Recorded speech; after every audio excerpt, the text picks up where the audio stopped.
Hello students, आज हम exterior angle theorem पढ़ेंगे और आज ट्रायंगल चैप्टर कंप्लीट हो जाएगा। इस चैनल पर ट्रायंगल से रिलेटेड सारा वीडियोस अपलोडेड है, आप देख सकते हैं। और इसके बाद आपको कॉन्ग्रुएंट ट्रायंगल और क्वाड्रिलैटरल ये चैप्टर बनाने में आपको आसानी होगा। और लाइंस एंड एंगल्स चैप्टर भी, और इसमें बेसिक लेवल से बताया गया है। इसलिए अगर आप लाइंस एंड एंगल्स चैप्टर नहीं पढ़े हैं फिर भी आप ये चैप्टर ट्रायंगल्स समझ सकते हैं। और हम शुरू करते हैं। पहले आप ये फिगर देखिए, पी क्यू आर एक ट्रायंगल है। इसका साइड क्यू आर प्रोड्यूस किया गया है एस तक, और उससे angle P R S alpha angle बना क्यू आर साइड को एक्सटेंड करने से। वही दिया गया है, P Q R is a triangle, side Q R is produced to S, this is side Q S.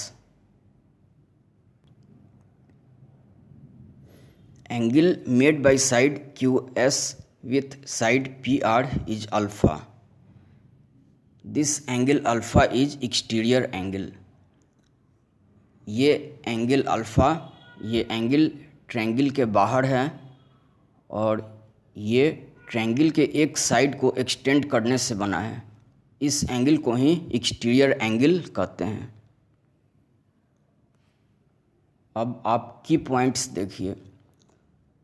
The extended side makes an angle with other side of the triangle.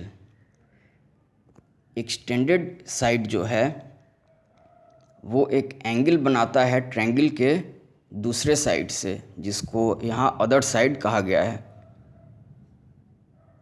अब आप other side कैसे समझिएगा। अब आप देखिए, जिस side को हम प्रोड्यूस किए हैं वो क्यू आर है, वो किस वर्टेक्स से पास कर रहा है, वर्टेक्स आर से। वर्टेक्स आर पर दो साइड मीट कर रहा है, क्यू आर और पी क्यू। इस दो साइड में जिसको एक्सटेंड नहीं किया गया है वो है पी आर, और वही पी आर यहाँ अदर साइड है।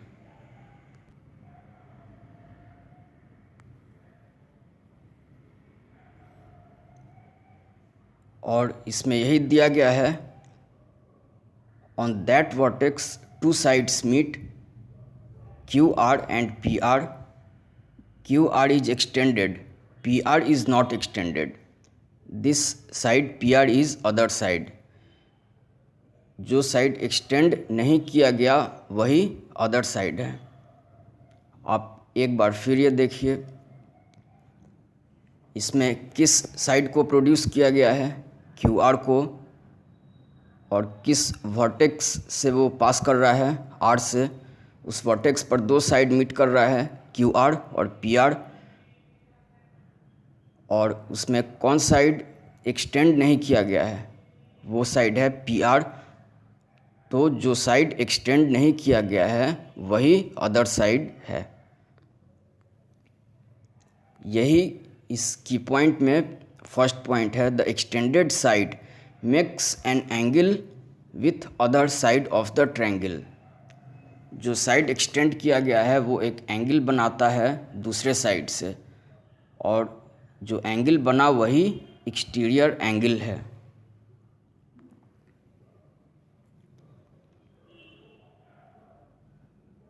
अब आप ये फिगर देखिए, ये सभी फिगर में एंगल ई एक्सटीरियर एंगल है। फिगर 1 में साइड आर पी को प्रोड्यूस किया गया है। फिगर 2 में क्यू पी को एक्सटेंड किया गया है। फिगर 3 में पी क्यू को एक्सटेंड किया गया है। फिगर 4 में पी आर को एक्सटेंड किया गया है। फिगर 5 में आर क्यू को एक्सटेंड किया गया है और फिगर 6 में क्यू आर को एक्सटेंड किया गया है। इससे आप ये समझ पाए कि ट्रायंगल के किसी भी साइड को एक्सटेंड करें तो एक्सटीरियर एंगल बनता है। और इस सभी फिगर में एक एक्सटीरियर एंगल ही दिखाया गया है, लेकिन किसी भी ट्रायंगल में एक या एक से ज़्यादा भी एक्सटीरियर एंगल हो सकता है। और इसमें आप दूसरा ये आप देखिए कि एक्सटीरियर एंगल जिस वर्टेक्स के पास बना उस वर्टेक्स को छोड़ के बाकी जो दो वर्टेक्स है उसका जो दो एंगल है उसी दो एंगल को इंटीरियर ऑपोजिट एंगल कहा जाता है। फिगर 1 में एक्सटीरियर एंगल वर्टेक्स P पर बना, बाकी दो वर्टेक्स है Q और R। Q और R के पास एंगल है अल्फ़ा और बीटा, वही अल्फ़ा और बीटा इंटीरियर ऑपोजिट एंगल है। और इस सभी फिगर में इंटीरियर ऑपोजिट एंगल अल्फ़ा और बीटा है। इंटीरियर ऑपोजिट एंगल आप फिर से आप देखिए,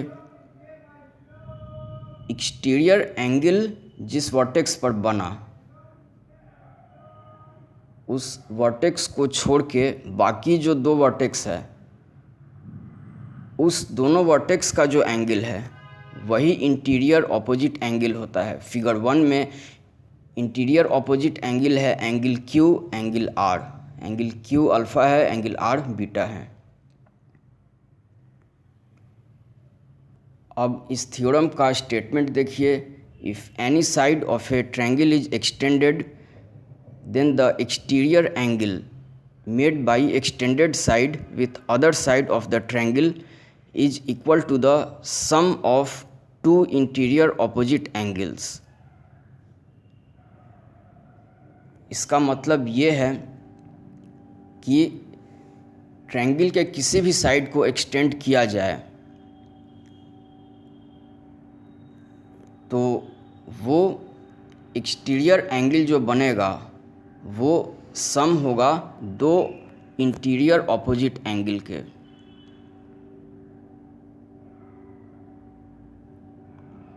और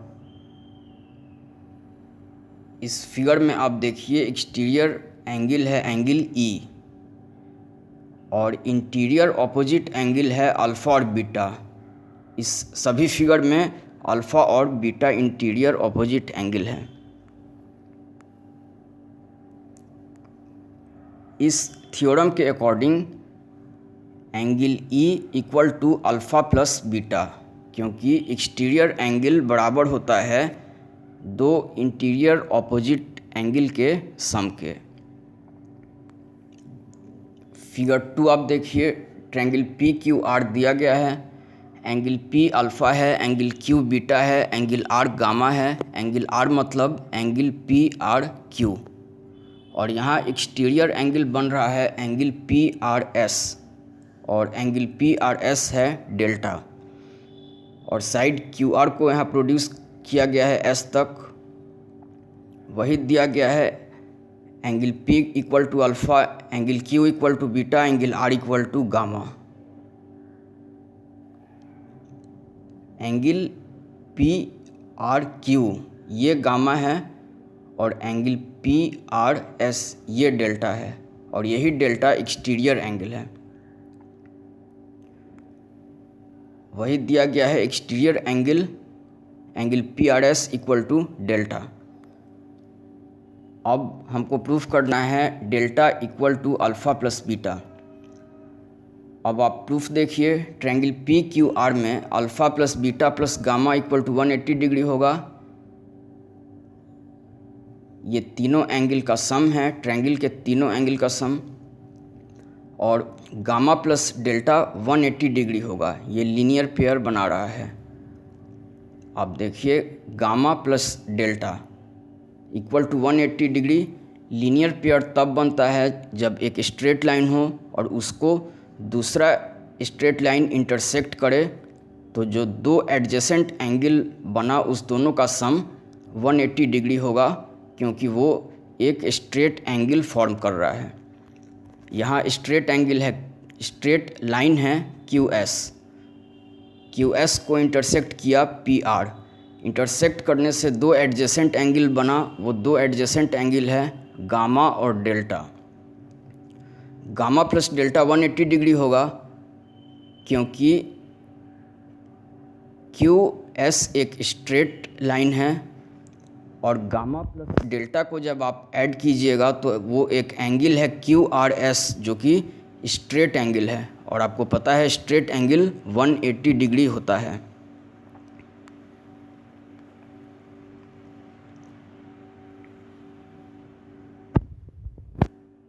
इसलिए गामा प्लस डेल्टा 180 डिग्री होगा। अब देखिए फ्रॉम 1 and 2, 1 में हम देखें alpha plus beta plus gamma equal to 180 degree, और इक्वेशन 2 में देखें gamma plus delta equal to 180 degree. Equation 1 और 2 से हमको मिला delta equal to alpha plus beta. ये जो इक्वेशन मिला delta equal to alpha plus beta, यही प्रूफ करना था। अब थ्योरम 1 का कोरोलरी आप देखिए। थ्योरम 1 में आप ये जान गए कि एक्सटीरियर एंगल बराबर होता है दो इंटीरियर ऑपोजिट एंगल के, उसी ट्रायंगल के। अब इसके कोरोलरी के अकॉर्डिंग ट्रायंगल का जो एक्सटीरियर एंगल होता है वो बड़ा होता है उस ट्रायंगल के दोनों इंटीरियर ऑपोजिट एंगल से। यहाँ देखिए एंगल, ये PQR एक ट्रायंगल है, P एंगल A है और एंगल QB है, एंगल RC है। यहाँ एक्सटीरियर एंगल है एंगल PRS और वो D है।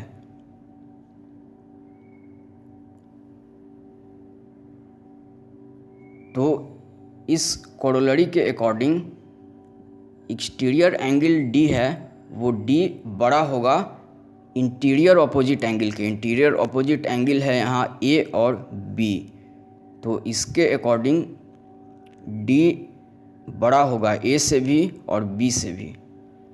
अब थ्योरम 1 के अकॉर्डिंग देखिए angle P plus angle Q बराबर angle PRS। Angle P plus angle Q equal to angle PRS होगा। दो इंटीरियर ऑपोजिट एंगल का सम बराबर है एक्सटीरियर एंगल के। इसको हम लिखे A plus B equal to D, क्योंकि एंगल P A है, एंगल Q B है और एंगल PRS D है। ये एक इक्वेशन मिला। अब आप इसको ध्यान से देखिए, A plus B equal to D। A में B ऐड करना पड़ा तब ये RHS के इक्वल हुआ। RHS यहाँ D है, A में B ऐड करना पड़ा तब ये इक्वल हुआ। इसका मतलब है A छोटा है D से, इसलिए A is smaller than D। फिर अब देखिए A plus B equal to D। यहाँ भी देखिए B में A ऐड करना पड़ा तब ये D के इक्वल हुआ। मतलब अगर A हम ऐड नहीं करें तब B D के इक्वल नहीं होगा, B स्मॉल हो जाएगा D से। इससे हमको ये पता चला A is smaller than D, B is smaller than D। इसलिए angle PRS is greater than angle P और angle PRS is greater than angle Q। इससे ये कोरोलरी प्रूव हो गया कि एक्सटीरियर एंगल बड़ा होता है दोनों इंटीरियर ऑपोजिट एंगल से। और ये ध्यान रखिएगा कि यहाँ सिर्फ इंटीरियर ऑपोजिट एंगल का बात हो रहा है। यहाँ इंटीरियर ऑपोजिट एंगल है A और B, मतलब A और B D से छोटा होगा, ये श्योर है। लेकिन यहाँ एंगल सी के बारे में कुछ नहीं कहा गया है। एंगल सी बड़ा या छोटा कुछ भी हो सकता है एंगल डी से।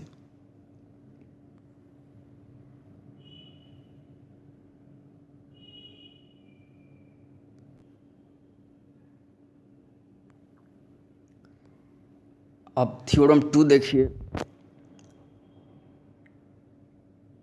इसमें एक ट्रायंगल दिया गया है, triangle A B C. Side A B को प्रोड्यूस किए हम डी तक, साइड ए सी को प्रोड्यूस किए ई तक, और बी ओ बाइसेक्टर है एंगल डी बी सी का, और सी ओ बाइसेक्टर है एंगल ई सी बी का। सी ओ बाइसेक्टर है एंगल ई सी बी का। तो बी ओ बाइसेक्ट कर रहा है, तो बाइसेक्ट करने से दो इक्वल एंगल मिलेगा। वही यहाँ दिया गया है अल्फ़ा और alpha. The side A B and A C of triangle A B C are produced to D and D respectively. और वही दिया गया है bisectors of angle D B C and angle E C B intersect at O, then angle B O C equal to 90 degree minus angle A by 2। यही theorem 2 के according angle B O C 90 degree minus angle A by 2 के equal होगा, और इसको proof करना है। पहले हम मान लेते हैं angle D B C 2 alpha. B O bisector है एंगल डी बी सी का, इसलिए angle D B O equal to angle O B C equal to half 2 alpha equal to alpha.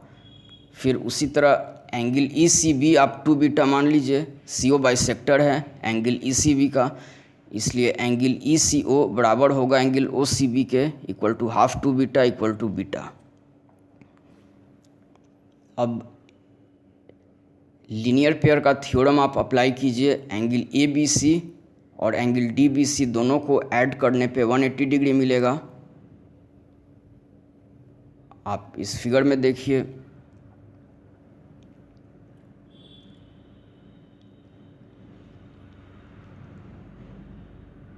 Angle D B C और angle A B सी ये दोनों add करने पर 180 degree मिलेगा, क्योंकि ये लीनियर पेयर फॉर्म कर रहा है।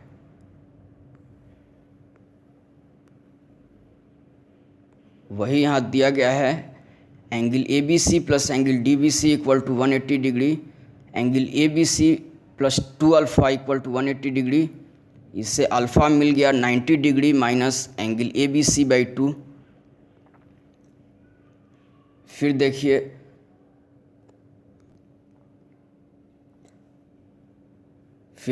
Angle A C B plus angle E C B equal to 180 degree, ये भी लीनियर पेयर फॉर्म कर रहा है।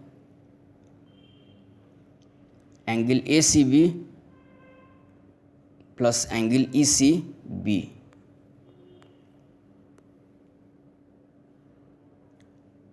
इससे मिलेगा angle A C B plus 2 beta equal to 180 degree. और 2 बीटा आपको पता है, 2 बीटा हम माने हैं एंगल ई सी बी को।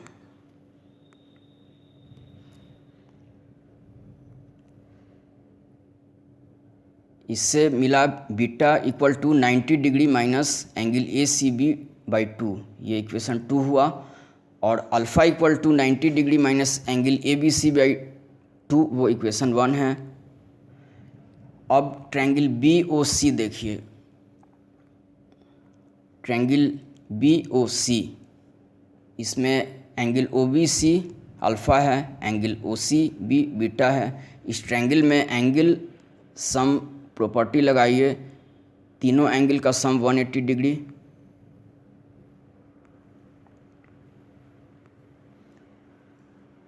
ट्रायंगल बी ओ सी में तीनों एंगल का sum alpha plus beta plus angle B O C equal to 180 degree.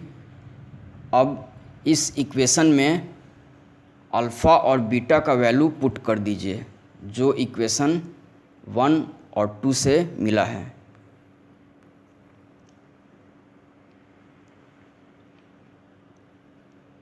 ये कैलकुलेट करने पे आपको मिला angle BOC equal to half angle ABC plus angle ACB। अब आप यहाँ देखिए एंगल ABC और ACB, इस ट्रायंगल में देखिए एंगल ABC और ACB ये कौन सा एंगल है? एंगल ABC और ACB ये ट्रायंगल ABC का दो एंगल है और थर्ड एंगल हुआ एंगल A।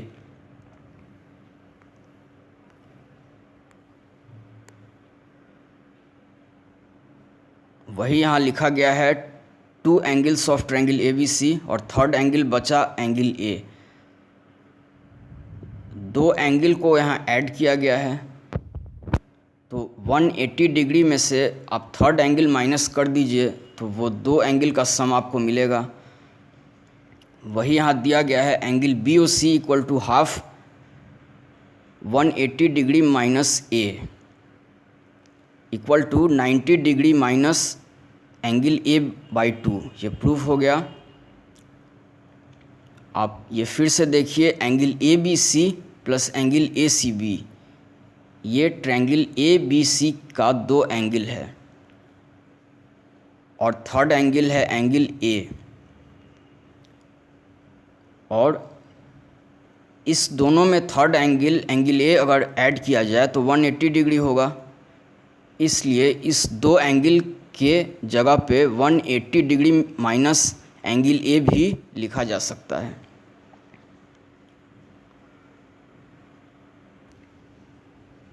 और अब आपका ट्रायंगल चैप्टर कंप्लीट हो गया। इससे रिलेटेड सारा वीडियो अपलोडेड है इस चैनल पे। इसके बाद अगर आप क्वाड्रिलैटरल या कॉन्ग्रुएंट ट्रायंगल चैप्टर पढ़ेंगे तो आपको आसानी से समझ में आएगा और ये बेसिक लेवल से बताया गया है, इसलिए अगर आप लाइंस एंड एंगल्स चैप्टर नहीं भी पढ़े हैं फिर भी ये आप फॉलो कर सकते हैं।